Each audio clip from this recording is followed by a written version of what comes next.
Hey Wargamers, today I want to talk about a breacher-focused mechanized tau list.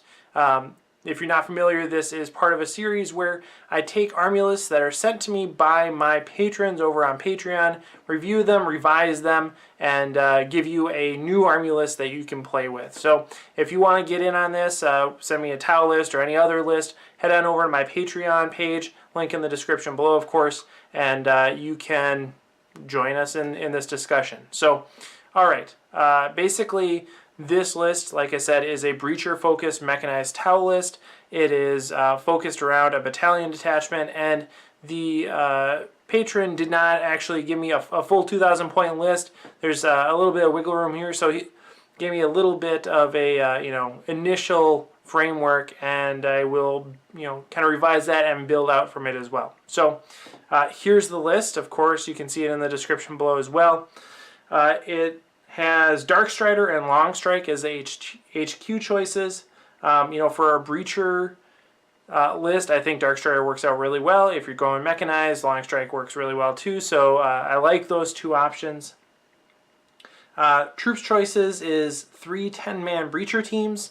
Notably, the list that was sent to me did not have sergeants. It didn't have Shas'ui in there, so that's something to keep an eye out for. Whether you're making a list for friendly play or competitive play, it's always good to make sure that you include those upgrade options. To remind yourself that you have that option, right? Like if you don't list the Shas'ui on your army list and you're playing a friendly game, you might forget that he's in there. But also for just making sure your opponent is on the same page as you. Whether, again, that's a friendly game or a competitive game, it's good to have that articulated in the list. Even though it's a free upgrade, it's good to have that on paper. So, yeah, 3 breacher teams. This is basically the focus of the list. So, whether you like breacher teams or not, this is kind of the direction that we're going in. And I think breacher teams can work out fairly well as long as they are able to get to the place that they need to be, which means they're a little bit more vulnerable, but breacher teams overall, they bring high strength, high AP, firepower to bear in a large quantity if you can get close enough, so that sounds good. Elites includes a unit of 6 crisis battlesuits, again, not with the Shas'ui, so we want to make sure that we get the Shas'ui upgrade in there, and each one of those has a fusion blaster and 2 plasma rifles, along with 6 gun drones for the unit. So, I like that loadout. I like plasma rifle, fusion blaster. If you've looked at my crisis video, you know that I think that's a mathematically optimal build in a lot of ways. But, yeah, so I think that's good. It brings... The one thing about the plasma rifle build with this list is that the plasma rifles and the breachers do a lot of the same job. And so I might look for... an alternative build, either including burst cannons, flamers, or more fusion blasters to differentiate the crisis suits from the breachers. But yeah, otherwise that's good. A ghost kill battlesuit with 2 fusion blasters, drone controller, fusion collider, and target lock. This is kind of in that same vein. It almost preemptively answers that question that I just asked in terms of having a little bit more of a differentiated weapons profile. But yeah, still the fusion blaster ghost kill, in my opinion, is so unreliable. There's so many times that I've just had a ghost kill get up close to a tank and do nothing, just because you roll just a few shots and they don't make it through. So yeah. So that's the one thing with that, is not very reliable. A unit of 5 Pathfinders, a Sunshark bomber, and then 3 Devilfish, which you need if you're bringing breachers. So overall, the things that I like about this list, I think the crisis suits can offer some good alternatives to the breacher team. The breachers, having 3 units of 10, that's a good option. The HQ choices are solid.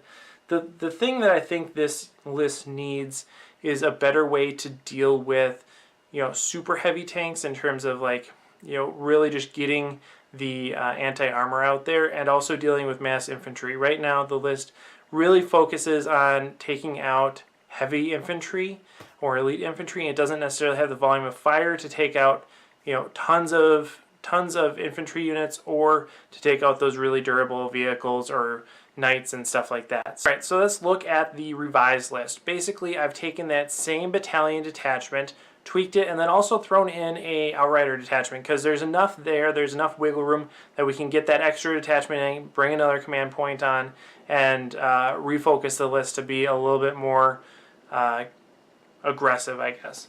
So let's start with outrider detachment. Basically, this is where I put Darkstrider. Darkstrider is going to be the HQ for this detachment, and yes, that means I have another HQ in the battalion detachment. But in the outrider detachment, Darkstrider is my HQ, and then I took 3 units of Pathfinders, 3 5-man units Pathfinders, just marker lights, nothing fancy, just Pathfinders. And the reason for that is the original list really didn't have a lot of marker light options built in.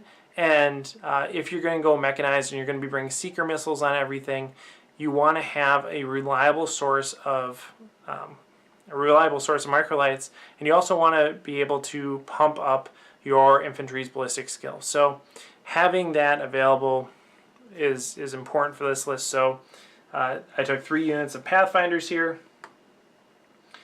Moving on to the battalion detachment, we have Longstrike is still one of our 2 HQ units for this, and then I also threw in a fusion commander, largely because for the, you know, about the same number of points that you get a ghost skill for, you can get a commander for, and he's going to be more reliable.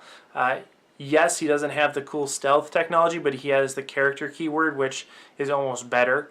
In fact, you know, in a lot of situations, it is better. So having a fusion commander be able to drop down, he's going to be able to do a much more reliable job than a ghost kill, and so that's why we brought him on board. We're not spamming commanders. We're not doing anything like that. We just have 1 commander with 4 fusion blasters, and yeah.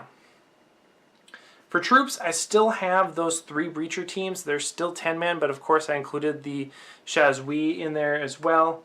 For elites, I included a Shas'ui, but I reduced the number of suits by 1, so it's only 5 suits now instead of 6, and they have 8 gun drones with them. I did leave the plasma rifles and fusion blasters on there just because with the new list, I think having the volume of fire of the plasma rifles works out okay. And like I said, I think that's a mathematically efficient loadout, and with the added marker light support, it should be a more reliable source of damage. So I think it can work out well. For heavy support, I threw in two new hammerhead gunships, just railguns with gun drones, and then of course 2 seeker missiles.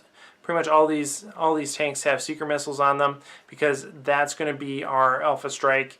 First turn move is target the most the most dangerous thing on the enemy line, throw these seeker missiles at it, and not have to worry about it as bad the next turn. Hopefully, if the seeker missiles are not enough to take it out, then it's wounded and the rest of your army can finish the job.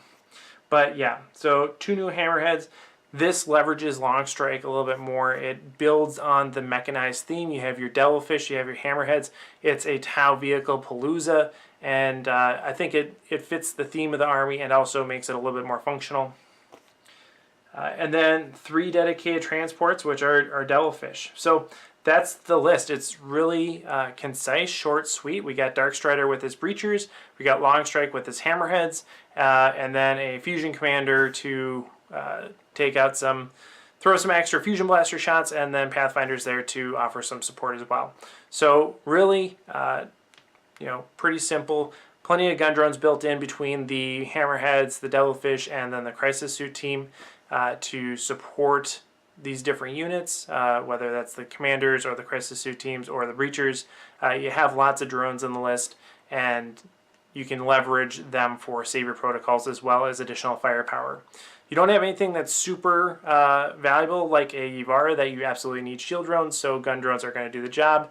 And overall, I think the best way to deploy this army is with a standard gun line and back with your hammerheads and pathfinders, preferably in cover, and then having your devilfish rush up on a flank, commander drops in to help out along with the crisis suit teams, and you have this basically denied flank maneuver that should work really well against a diversity of armies.